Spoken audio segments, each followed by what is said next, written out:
Leaf City has issued a severe thunderstorm warning for southwestern Brazoria County in southeastern Texas until 3:15 a.m. Central Daylight Time.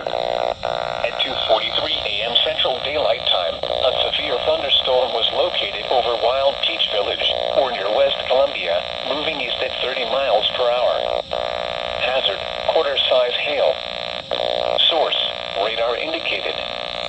Impact, damage to vehicles is expected.